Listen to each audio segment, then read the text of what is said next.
Welcome everyone to this webinar on output and performance-based road contracts. We are pleased to have you with us today.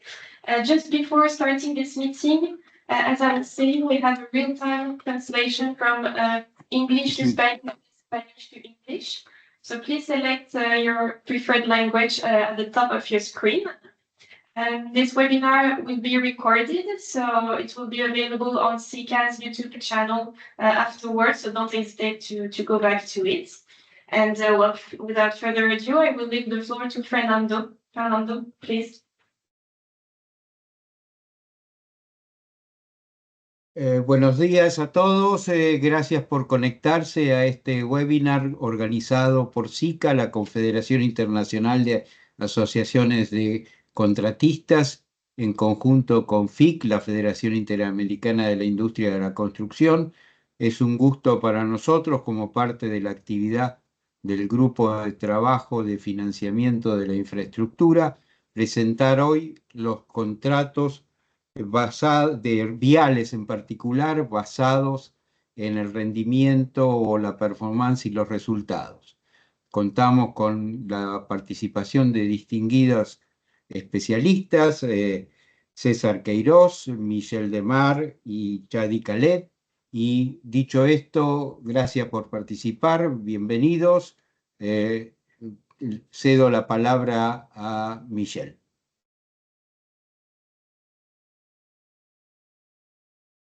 Very much. I'm going to introduce our first speaker, César Queiroz.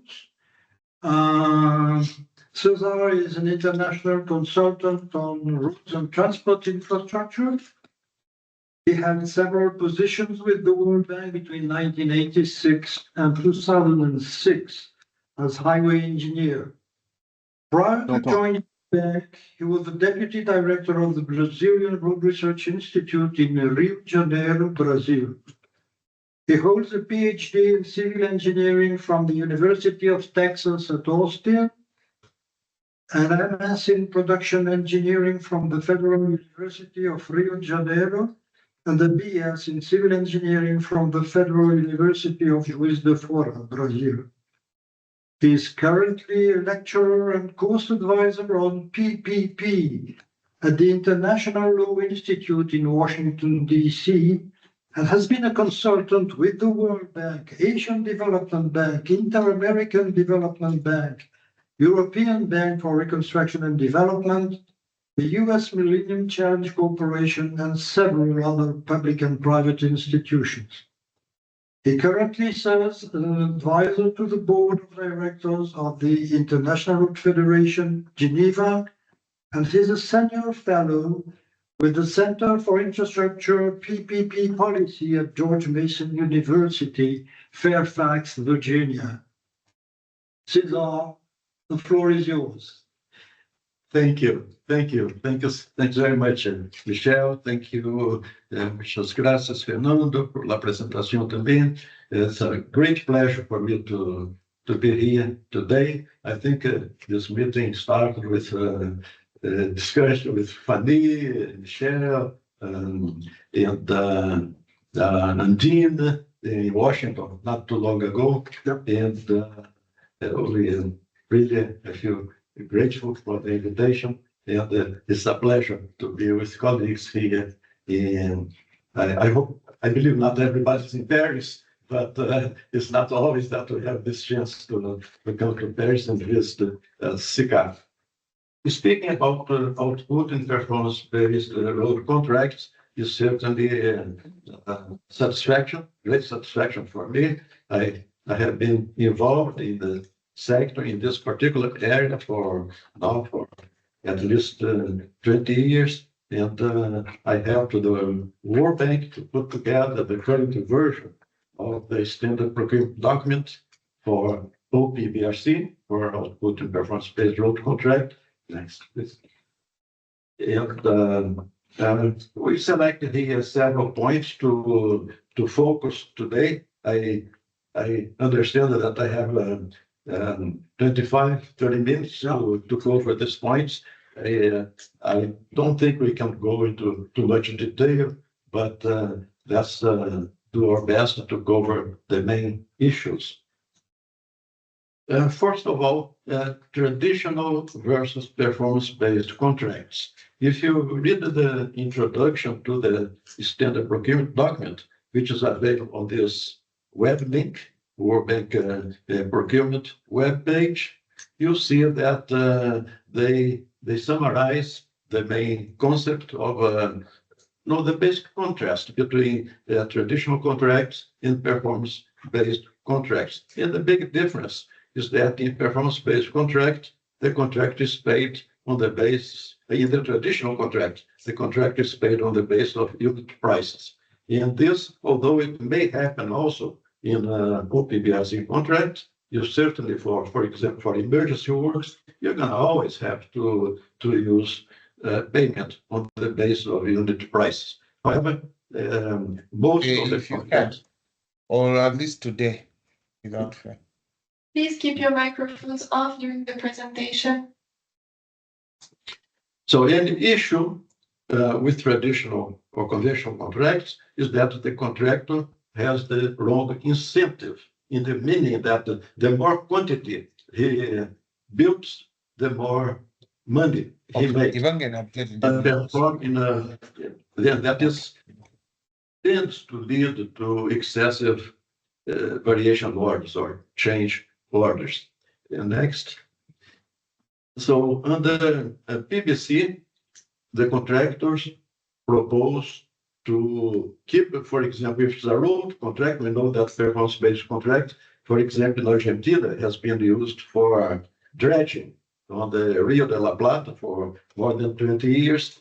And so it's not only roads. We are going to hear also information about it applying to hospitals, and I think it'll be Fernando, right, about hospitals. And at least in principle, performance-based contract could be used for any type of infrastructure.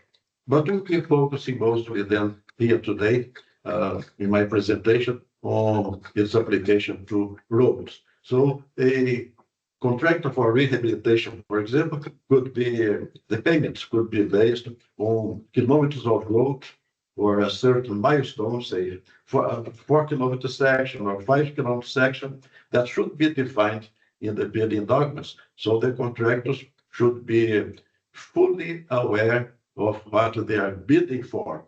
So the main concern is that all the explanations, all the procedures for making the payments should be upfront, should be in the procurement documents, so that all the bidders will be submitting bids for the same contract, for the same obligations. Also, performance-based contracts, as it has been reported, and I took this from the guide to performance-based contracts by the Asian Development Bank, and the link is here available if you want to access. But basically, they gave examples based on a previous study by a colleague from Finland that Australia has reported savings of 10 to 40%, Brazil 15 to 35%, the United States from 10 to 15%. So there have been reports of savings. However, the most important is that the maintenance needs to have been performed, because you could have zero cost if there is no maintenance. So the cost by itself certainly is not enough to show an advantage or disadvantage of a system. Next. So enhancing road asset management. Yes, PBC performance-based contract is closely linked with the overall road asset management. And so it increased efficiency of efficiency, meaning doing things right, and effectiveness, doing the right things of road asset management by ensuring that the physical condition of roads are reported to the users, are raised to the level that is required for satisfaction of the users over the contract period. It could be 6 to 10 years, and in Brazil now, a 20-year type of contract is being discussed. The PPC or PPRC expands the role of the private sector. The private sector does not build the road, for example, or rehabilitate the road, and it goes back home. It remains responsible for a long period for maintaining the level of service of a road. And the contractor also contributes to the employers, to the road organization, road directorate, road asset management system, by periodically providing reports which are required also during the bidding process. So all the contractors, when bidding for the contract, they'll know that these reports will need to be produced, say, every month, every 3 months, periodically, say, every 6 months. And we have cases of even annual reports. Thanks. For the development of PPC, I put a couple of slides in an appendix to this presentation with more detail on the PPC development. But the bidding documents, if available, and the World Bank has now for several years not only published but improved as soon as comments are received or recommendations are received from users, the World Bank has been updating the for several times updating the standard procurement document. And this can facilitate enormously the preparation and the contractual procedures. So request for bids, latest version, March 2025, and a supplement to the which are the sample specifications in the latest version, July 2023, also available on the World Bank procurement website. The standard procurement document, March 2025, requires the application of rated criteria. So this was introduced since a couple of years ago in the World Bank's standard documents. But the idea of application has been possible to apply even before, even it became mandatory. But now all the contractors for works financed by the World Bank has to apply the weights for different criteria that are considered the most essential for the project. And the two versions of the standard procurement document, which is available in English, French, and Spanish, are the first for countries where there's a high risk of sexual exploitation, and for countries which is not the case, which is most of the countries, then the slightly simplified standard procurement document, which is the second one here. More often the case in most countries. Next. An evolution of documents, in the historic evolution of the documents produced by the World Bank, it was only on July 1st, 2016, that the World Bank first launched a standard procurement document for PPC. And but since February 2002, since February 2002, there has been simple bidding documents. So there were several amendments, improvements to the simple bidding documents, and the major revision was issued in October 2006 of the simple bidding documents. And finally, with the evolution of those simple bidding documents, on July 1st, 2016, the first standard procurement document was issued by the World Bank until the current version, which is March 2025. So the concept has evolved from simple management and maintenance of roads to include design, building, operations, and maintenance, which is a typical current OPDRC. A summary, which I put here, I just got a page of the current version, March 2025, of the standard procurement document. And this gives you a picture of the entire document. It comprises 3 parts. Part 1, bidding procedures. Part 2, works and services requirements or the specifications. And part 3, the contract itself, so-called conditions of contract. And the document itself can be downloaded from the website, the World Bank procurement website. And how are payments made under OPBRC? So the works phase, also called the capital investment phase, or the rehabilitation, or the works phase of the contract, is through measured outputs, measured output quantities, such as kilometers of road fully rehabilitated, not cubic meters of asphalt concrete, but the output. So that's the reason of the name. The name is output and also performance. So it's output based for payment of the works and performance based for payment of the long-term operation and maintenance phase of the contract. And with several examples of performance indicators like roughness, rutting, etc. And this set of performance indicators is usually called the key performance indicators.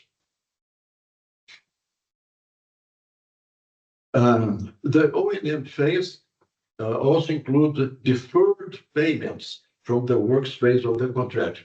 What does it mean? That means that the employer, the road administration, road directive, road agency, does not have to pay 100% of the cost of the works during the execution of the works. They may want to defer part of that payment to the O&M phase of the contract. This has been now, it started, I think, on the World Bank finance contract, it started in Laos, and now it has been applied in other countries as well. So in the emergency and unforeseen works are usually paid through a bill of quantities, which is also included in the bidding documents. Next. We developed the financial model. Once the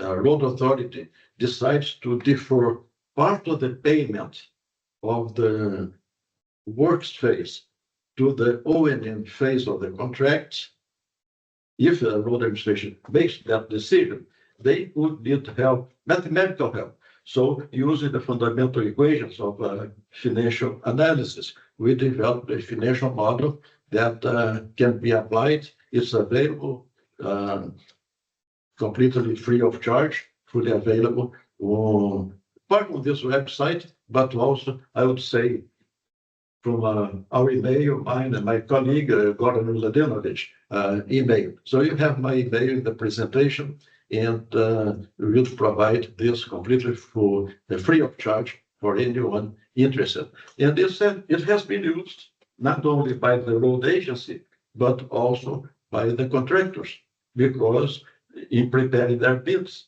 they have to make some calculations to see how much they will propose in their bids when there is a limit to the capital investment payment during the execution of the works. Thanks.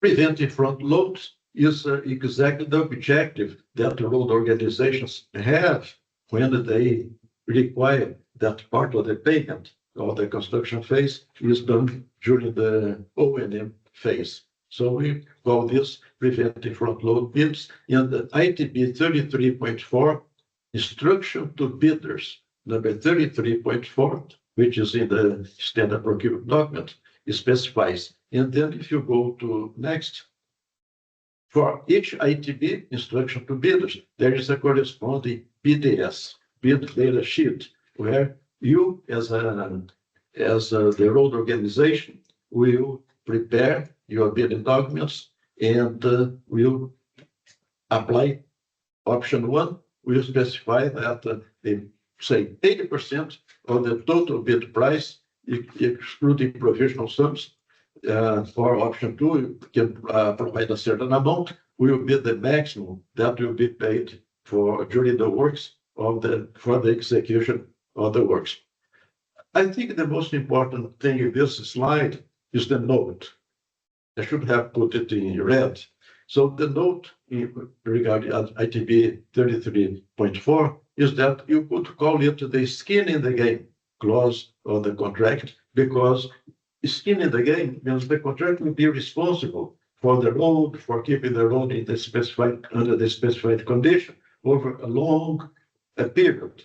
And if you don't receive, you as a contractor, you don't receive the entire payment during the construction phase of the contract, so you receive only after completion of the contract, total completion, say after 5, 6, 10 years. In several existing contracts currently financed by the World Bank, we have 10-year life for the contract. And only after the end of this 10-year period is that the contract, you receive the full payment for the initial phase. So that keeps the contractor seriously participating in the project.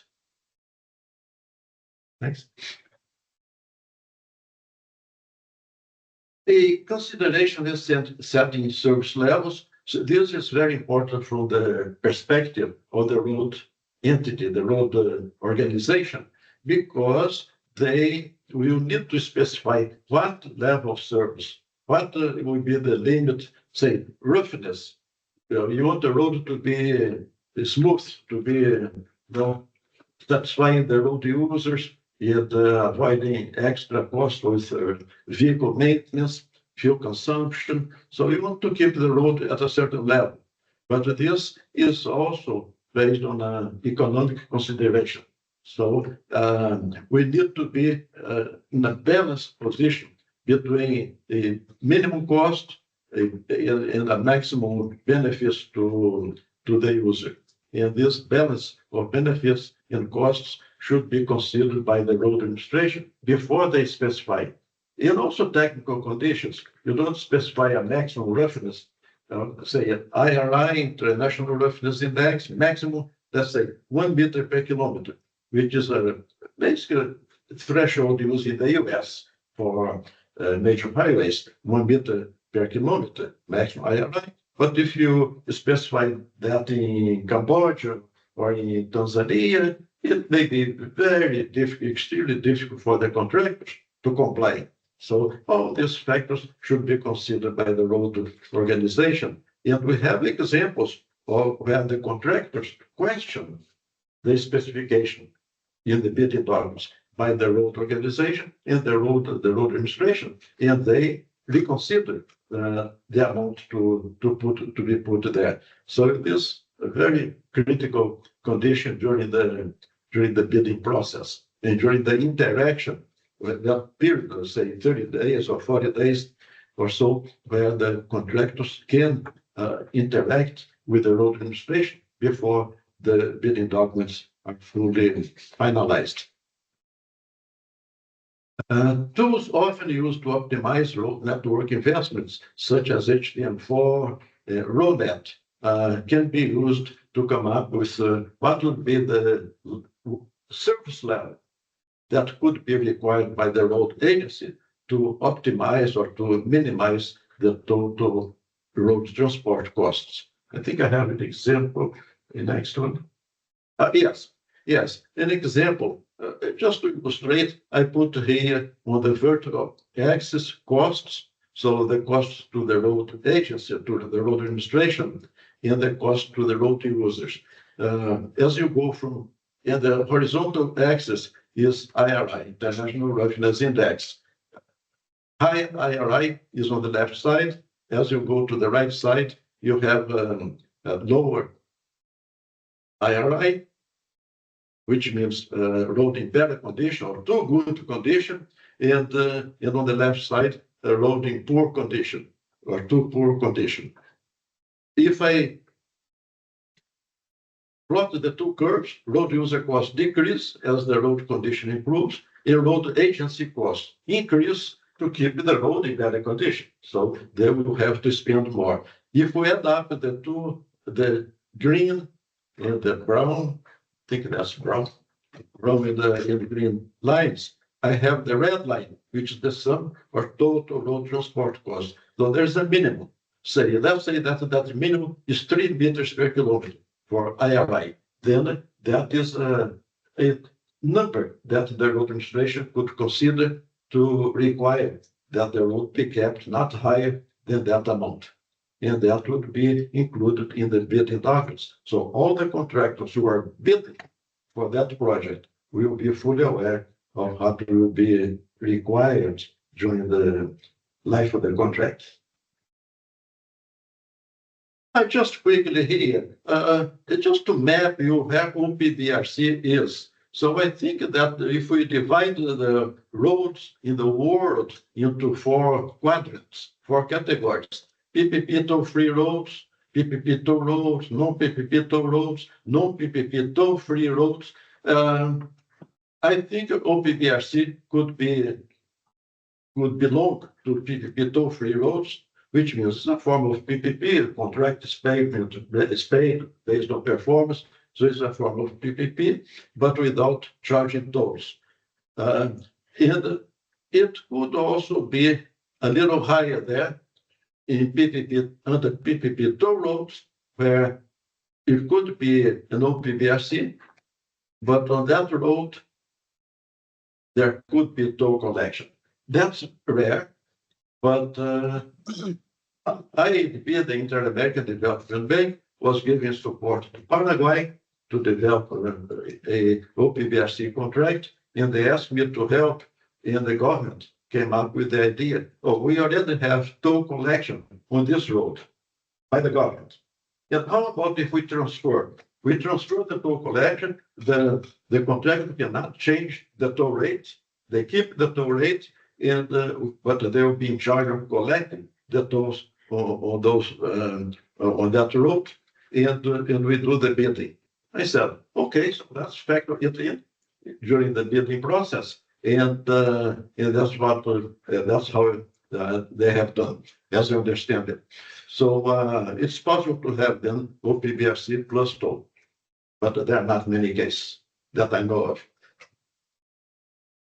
Oh, here also I mapped PPP. Different contracts, I'll not go through that in detail, but different forms of contract involve different of PPP contract involve payments to the contractor, to the concessionaire in this case, and I put OPBRC mostly under the last 2 on the right, because the last 2 on the right, the extreme right, I have only availability payments, so no payments to the contractors during the construction, or reconstruction, or rehabilitation.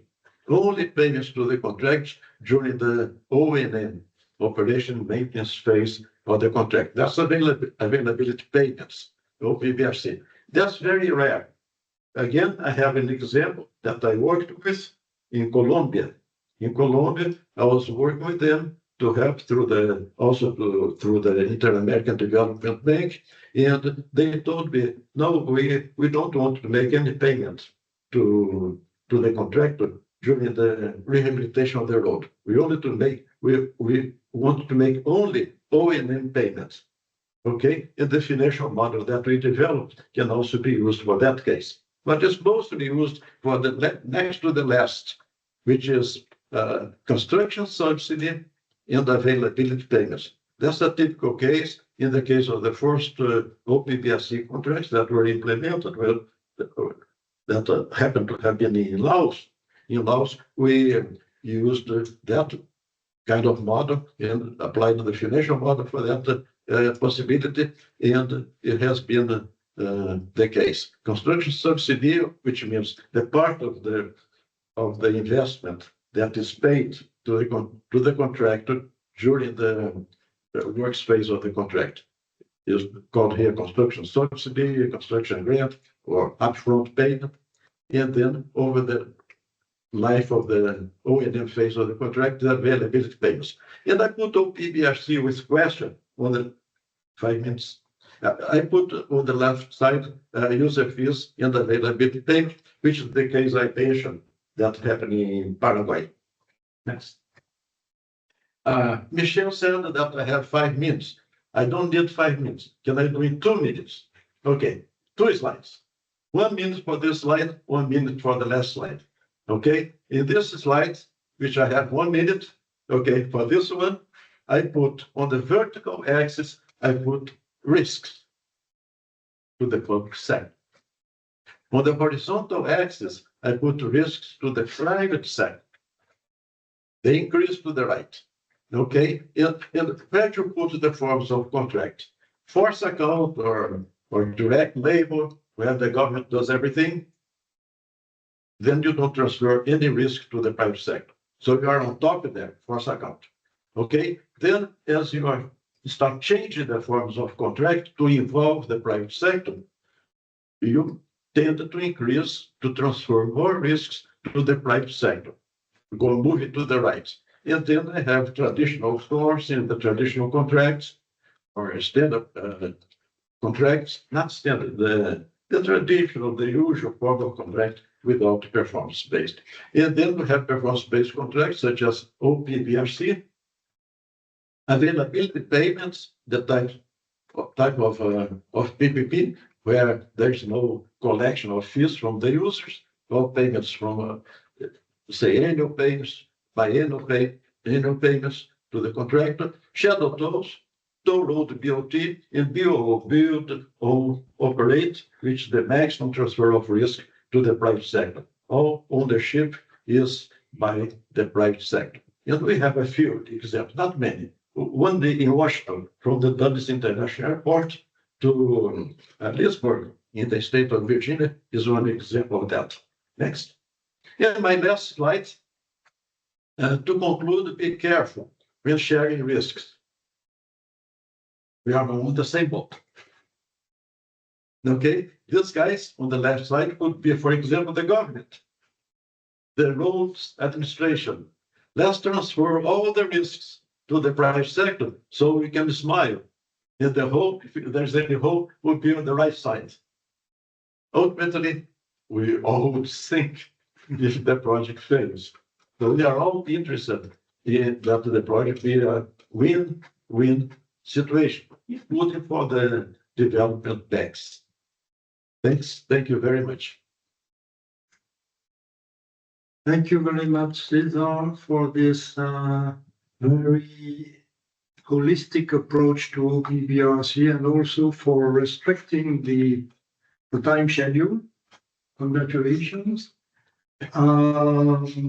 I now want to introduce the next speaker, Shadi Khaled, who will give us a view from a contractor.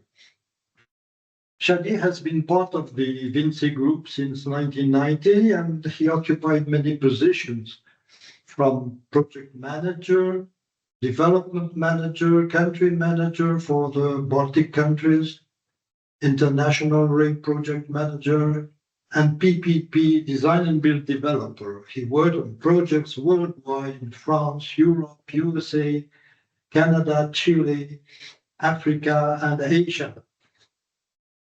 He also is a Eurovia Vinci Construction representative in international organizations, namely PIARC, the World Road Association, and CICA, Confederation of International Contractors Associations. Thank you for being here, Shadi. The floor is yours. Good afternoon, everyone. I'm going to be quick because Michel is very keen about the time schedule. I'm going to try to summarize 500 pages of performance and output in 10 minutes. It's about one of the contracts in the UK for which we bid. We didn't win, but we bid for it twice. We have won other PPPs, highway PPPs, but this one we didn't win. But this one was the more, I would say, complete, developed on output and performance. Please, Andine, one more. So in the UK, you have two types of contracts. One is what we call the PFI, which is the PPP that Cesar mentioned earlier. Generally speaking, it's 25 years. 5 years of what we call the core investment period is where we have the investment that is going to allow to build the highway or to upgrade the highway in a brownfield contract. And then after the CapEx, it's followed by a maintenance period with performance targets. Parallel to this PFI, where you have a financing by the private sector, you have what we call the term maintenance contracts. in the UK, used by public authorities, by regional authorities, local authorities, and it's based on bill of quantities. I checked that recently with my colleague. It's still the case. It's 5 to 7 years contract. Once you finish yours 5 or 7 years, it's retendered again. Either you win or you lose. If you win, you continue the service. If you don't win, you give the personnel, because it's the public personnel that you take on board during the contract. And if you lose, it goes to the next winner. The information I got 3 days ago, it's still based on the bill of quantities, but there are penalties. It's not based on availability payment.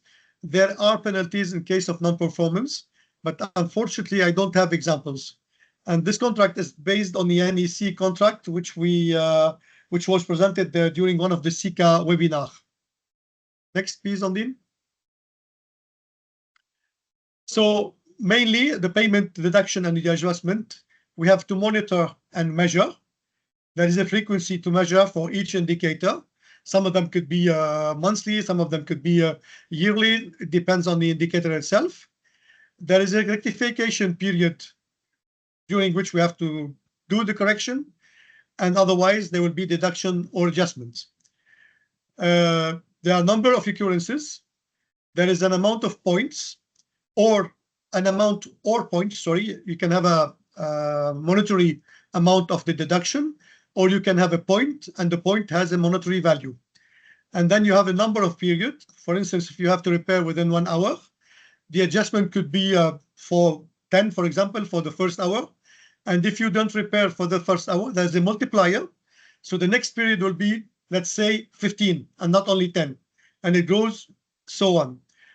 I gave you an extract of one of the performance targets. You have the service output. It's exactly give what is it. The performance target, the rectification period. In this case, we have 2 business days. The adjustment type, because for each output, you have a type of adjustment. The adjustment period, as I mentioned before, 5 business days.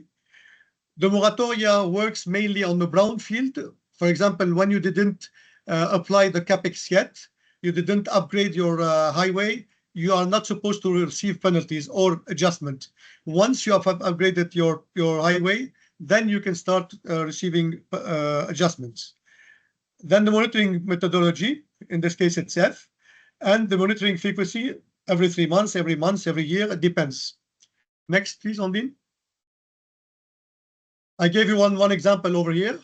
The road marking, it must be well located, aligned, and in accordance with the traffic sign regulation.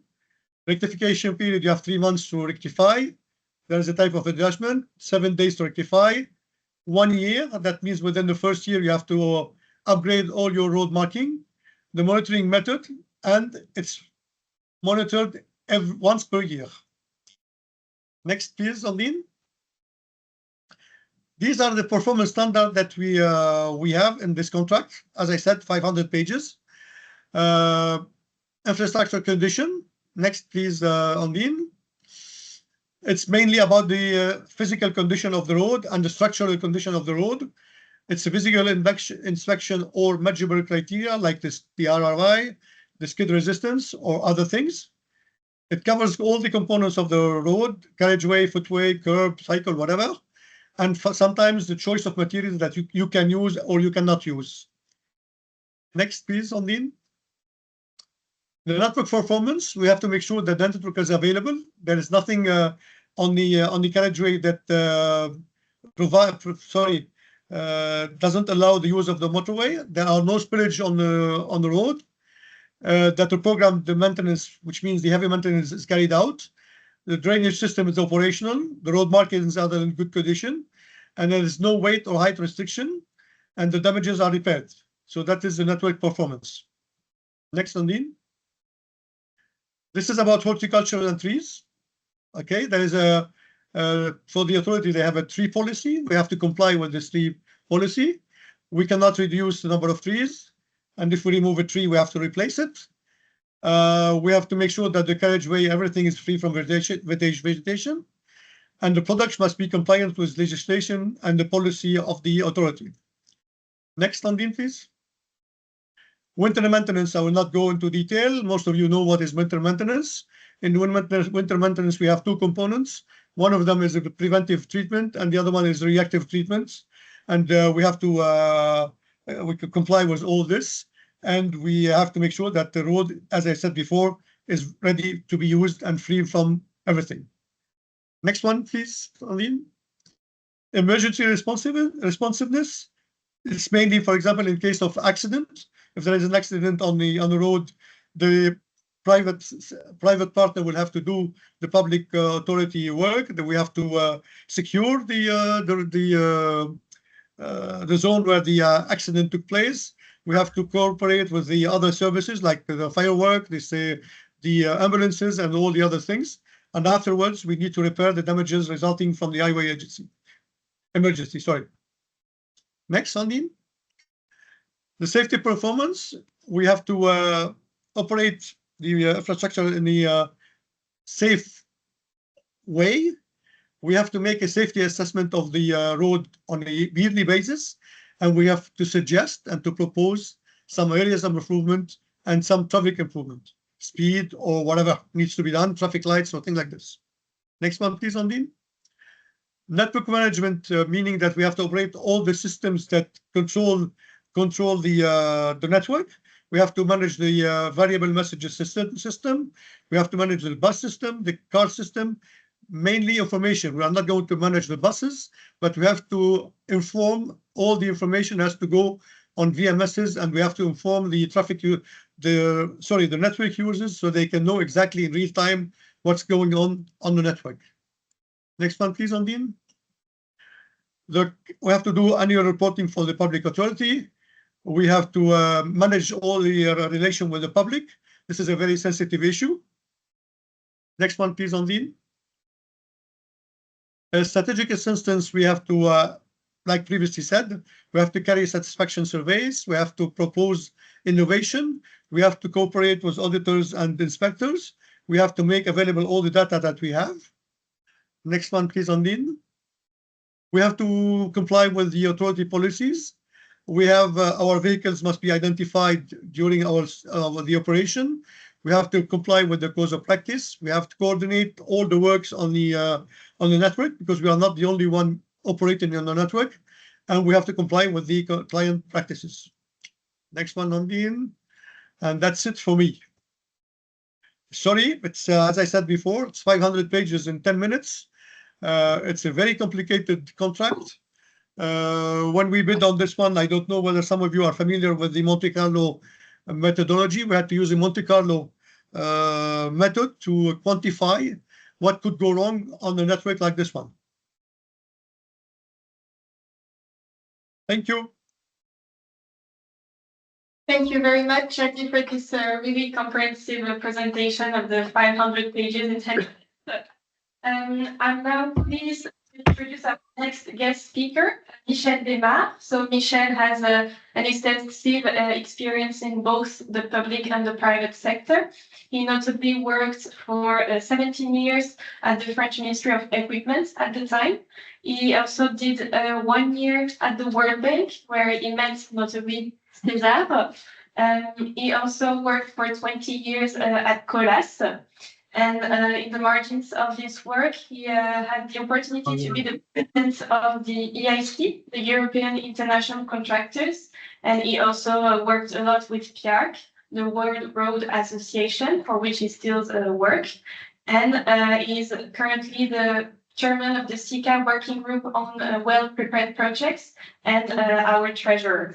So Michel, the floor is yours. Thank you very much, Ondine. First slide and last slide. I have only one slide, as you can see. I will present a couple of caveats to be considered before embarking on OPBRC contracts. I have 5 items, and each of these items will be illustrated by some examples. Politics first. OPBRCs are politically sensitive contract. They may be killed by politics. For instance, in France, METPs, that's an acronym that is equivalent to OPBRC. They were banned by Conseil d'État in the 90s after a large fraud occurred in the Paris region involving contractors and political parties. Colleges were involved in this fraud, not roads. So a few road contracts in France were able to survive this ban, but of course they could not be renewed. It's a pity because for the road sector, MITP could have been a good tool in the contract toolbox between 3-year material supply contracts and long-term toll concession contracts of 30 years or more. Other political risk: when a pro-OPBRC Minister of Transport loses an election to an opponent, the latter usually criticizes the former and wants to get rid of such contracts. This happened, for instance, in one of the contracts that was mentioned by Shadi before, the Portsmouth PFI in the UK. But yet, the contract is still alive since year 2005 and running till 2030.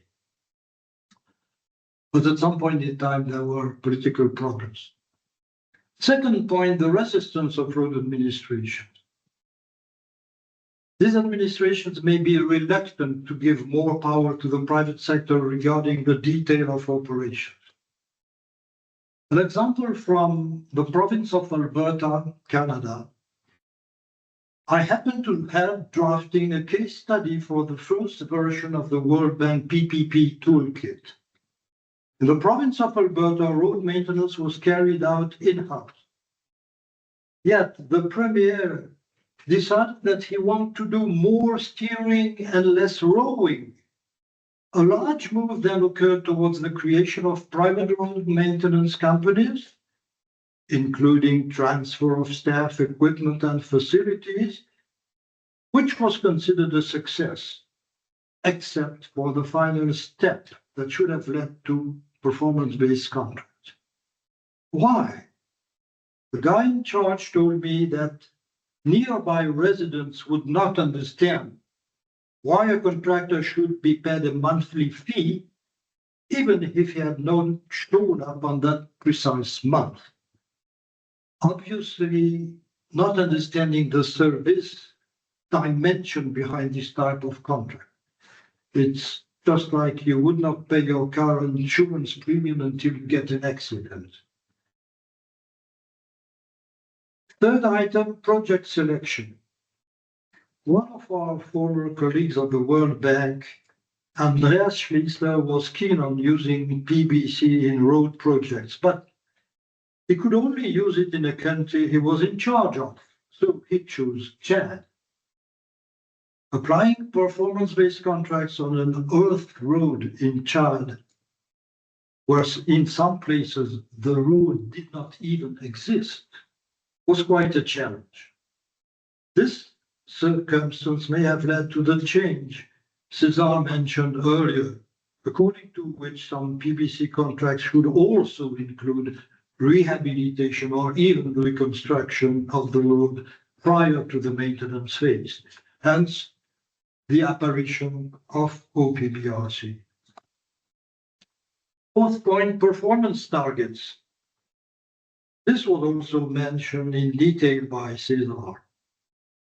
In the chart example, a ramp-up period was provided. The contractor did not have any difficulties in the beginning, for instance, to reach 90% of the KPI, then 95%, and so on. However, it proved difficult to reach 100% on a regular basis. This would have required quite a different organizations. For instance, having a permanent cantonnier, as we say in French, or a roadman, assigned to the maintenance of a rather short section on a daily basis, which was clearly not affordable. In the same mood, the province of Alberta, I discussed before, was quite progressive with the requirements imposed on the enterprise they had contributed to create.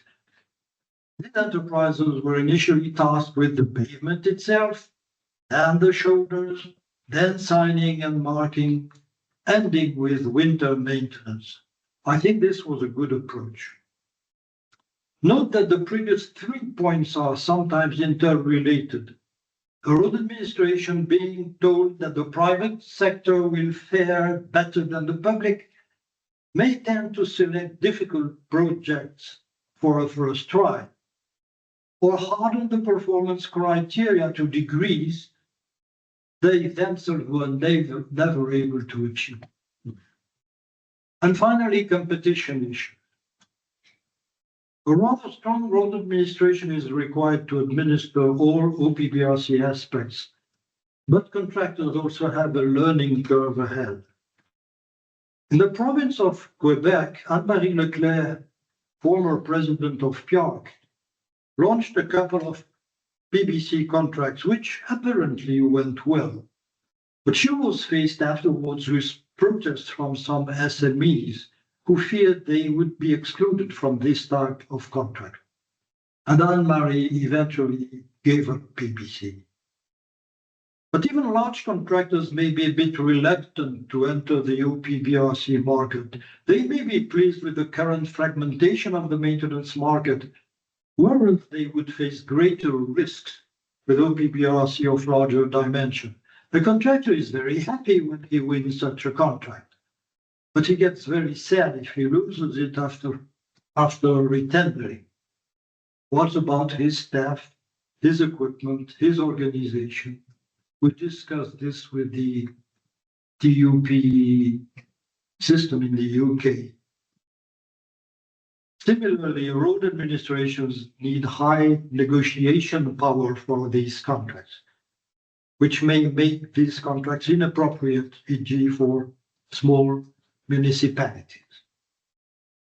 Finally, I think it should be considered that the objective is not to try once with OPBRC and give up after the first try was not successful.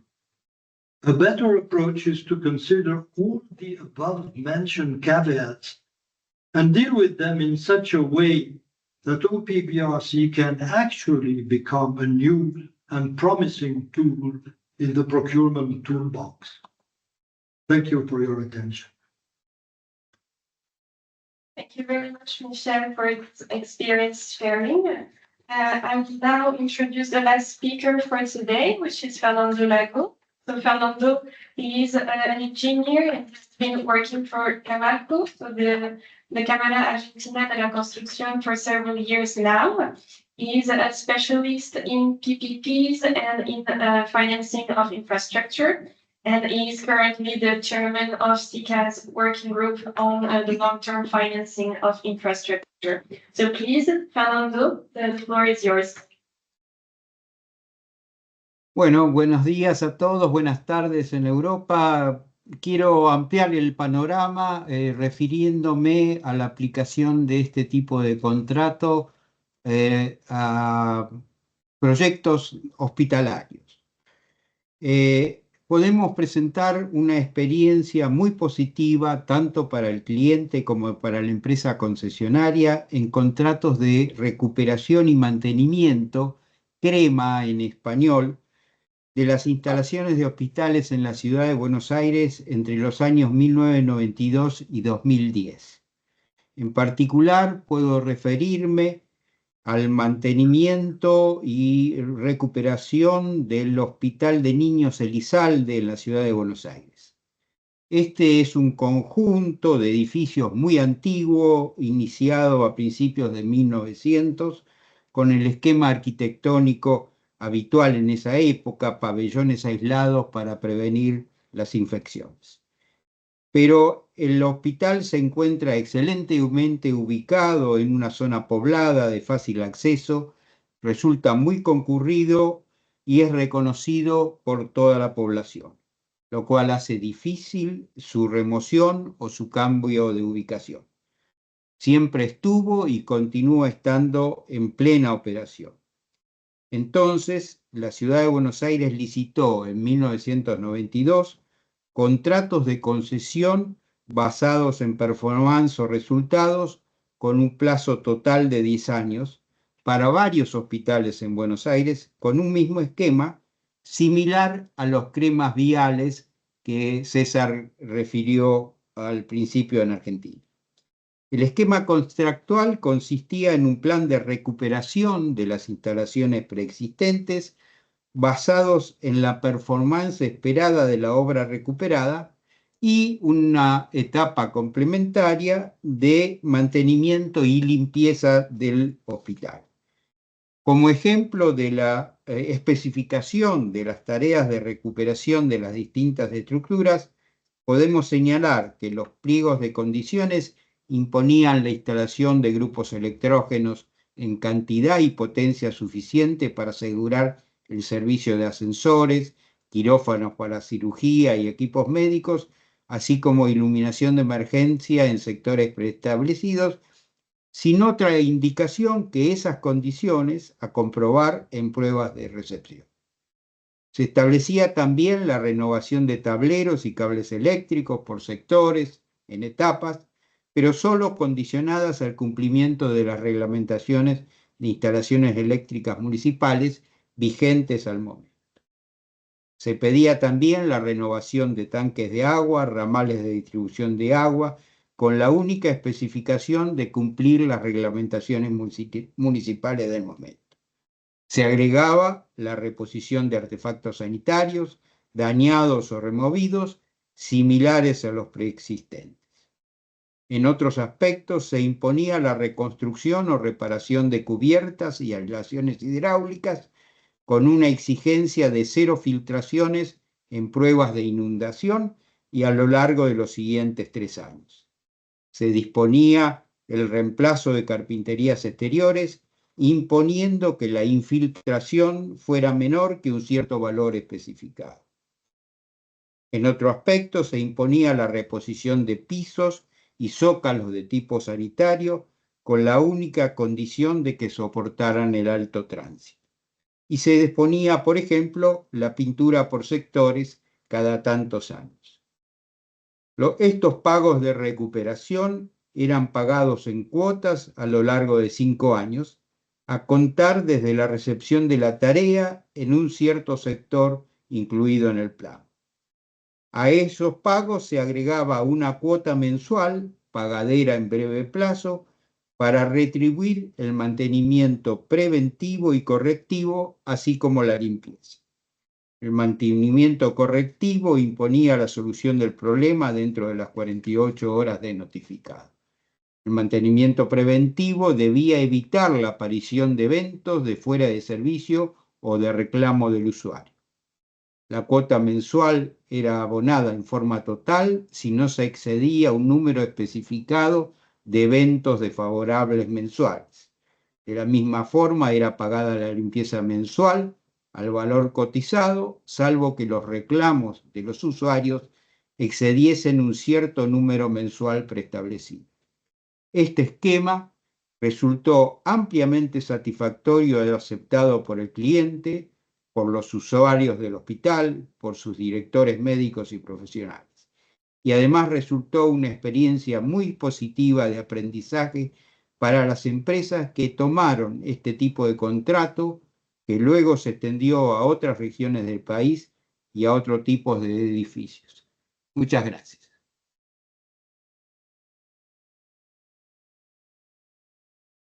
Thank you very much, Fernando, for these concrete examples from Buenos Aires. So now we'll have a Q&A session. So I think there is already one question in the chat, but don't hesitate to raise your hand to ask the questions and take the floor. So I think the question is directed to César, if I'm not mistaken. Feel free at Dina Consulting to shout out if it's not the case. So it's about the method of payment. The second option, so availability payment plus user fees, could be OPBRC with parts of the user fees diverted to the employer if performance levels are not met, in principle, to cover cost of missing maintenance. César, the floor is yours. Yes. Thanks very much for the question. I agree. I think the payment procedure of availability payment plus user fees could be in OPBRC. However, I think I would not link it to divert, user fees to the employer if performance levels are not met. Why? Because as Hamlet mentioned, there are payment deductions for the contractor if they don't comply with the performance specifications, with the KPIs, with the key performance indicators. So instead of let's say diverting part of the user fees to the employer, what would be, in my opinion, should be included in the contract is that there will be deductions based on the specific non-compliance. And those deductions are fixed amount. For example, if the deductions could be even higher than the total amount received from user fees. So the contract would have those deductions made to the payments. So that would affect the availability payments as well. Okay, so in my view, it's okay. It could be a form of OPBRC, but the form of payment reductions, I did not go into detail in that. But Khaled gave us a good example under the BFI contract that he has with the UK. Thank you. Thank you, Cesar. I don't see any hand raised. Michel, I know you had a question. Yes, I have a question about what I would call the OPBRC market. I have the feeling that there are some countries that are comfortable with OPBRCs and that use this procurement process on a regular basis. There are some other ones that, because of bad experiences in the past, won't probably get back to this procurement method in the near future. I have a question to both Shadi Khaled for the contracting side and to Cesar for the, I would say, more academic viewpoint. In your opinion, do you see a progress of the concept in, I would say, worldwide, or is it rather stable? Good question. Good question. I think some countries are really engaged in increasing the number of OPBRC. And this is certainly two countries that I have been helping and advising and working with the governments through the World Bank are in Asia, Laos and Cambodia.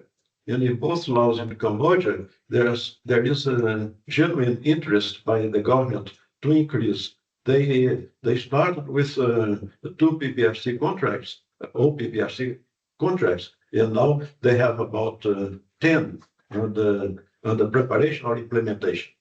And the critical stage in the OPBRC is to move from the construction part of the contract or rehabilitation part of the contract to the O&M. And Laos currently has 3 or 4 contracts already in the O&M, operation maintenance phase of the contract. So Cambodia is going a little behind Laos, but also with good progress.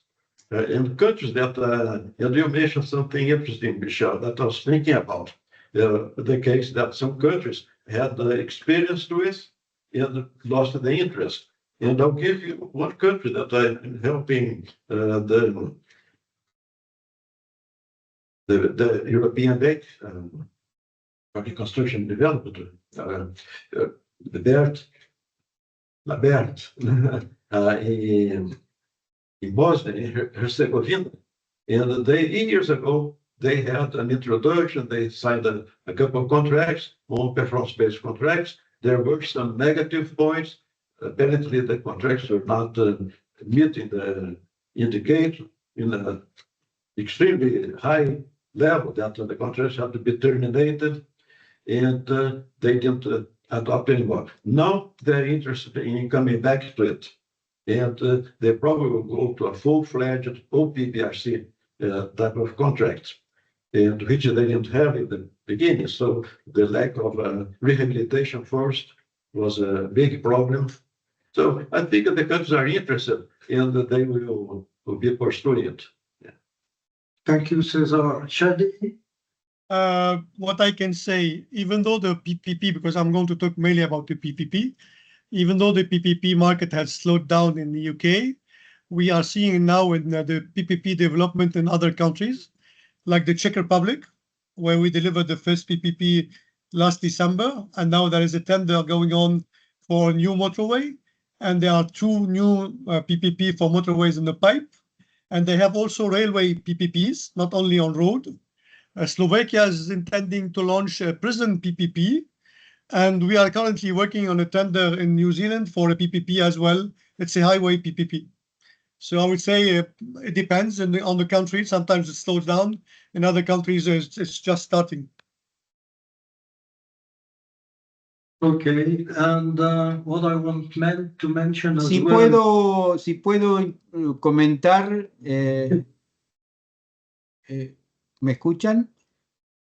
A la pregunta de Michelle, yo quisiera comentar, en Argentina la experiencia con los contratos crema ha sido muy favorable, tanto en el sector vial como en el hospitalario y en el de mantenimiento y reparación de escuelas, de modo que es un mercado proclive, digamos, a la utilización de este tipo de contratos, tanto por los constructores, concesionarios, como por algunas administraciones estatales.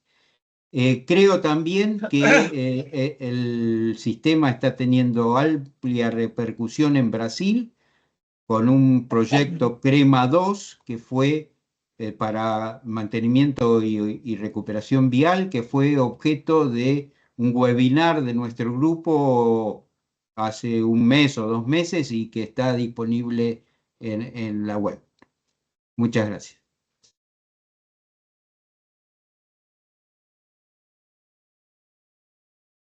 Thank you very much, Fernando. Michel? Yes, and finally, I want to mention that one of our colleagues in the technical committee 1.3 of PIARC that deals with financing and procurement wanted to register with this webinar, but he could not do it because of time change. But he mentioned that Qatar would certainly experiment with OPPRC next year in 2026. So it looks like there is still a lot of interest from a variety of countries for this type of procurement method, and it's certainly good to be on the look and to go on sharing best practices on this issue, because this type of project is certainly going to get momentum, maybe slowly, but yes, progressively. I think it will make sense to make sure that contractors are also in charge of a part of rehabilitation and maintenance after they have built something, because it's a big drawback of what has happened in the past before, with a number of roads that were not maintained and that were ruined after a couple of years. So I think we can be rather optimistic about the future of this type of contract. And we want to thank you all for attending. Do not hesitate to contact us. That was the last And see comment. the last comment. It goes back to Khaled. I paid a lot of attention to your presentation because, in a sense, that's well before we spoke about OPPRC, output and performance-based road contract, the type of contract that you described under the PFI program in the UK is a form of OPPRC with a variation in the form of payment. And in fact, I failed to mention that when I was trying to summarize all possibilities. Certainly one possibility would eventually to have an OPPRC with shadow payment as you have in the UK. Okay, so that would be a possibility. And I have a question for Khaled. If you could please, from your point of view, because there were a lot of criticism to the original PFI contracts.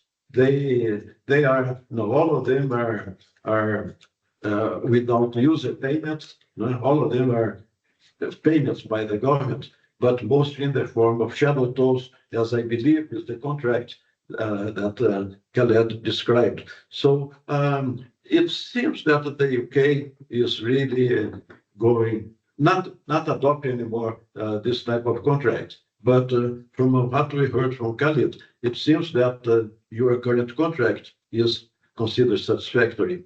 Could you give your view on that? Are there good and positive examples, and why would the UK abandon this form of contract?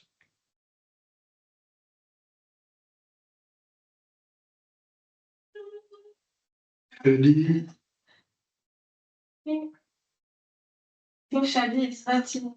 are you still around, Shadi? Not in the call. Creo que Yadi se ha desconectado, hace 2 minutos. That's a pity. So we We will can follow afterwards with. discuss it with Yes, you. yeah, thank you. Thank you. Do we have any last comment from the audience? Comment or question? Feel free to raise your hand and open your mic.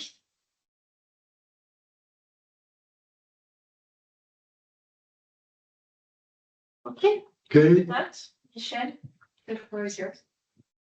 Oh, wait, my final word is, we want to stay tuned on this topic and hopefully, in the future, be able to, again, exchange best practices and, see some progress in the development of this type of contract.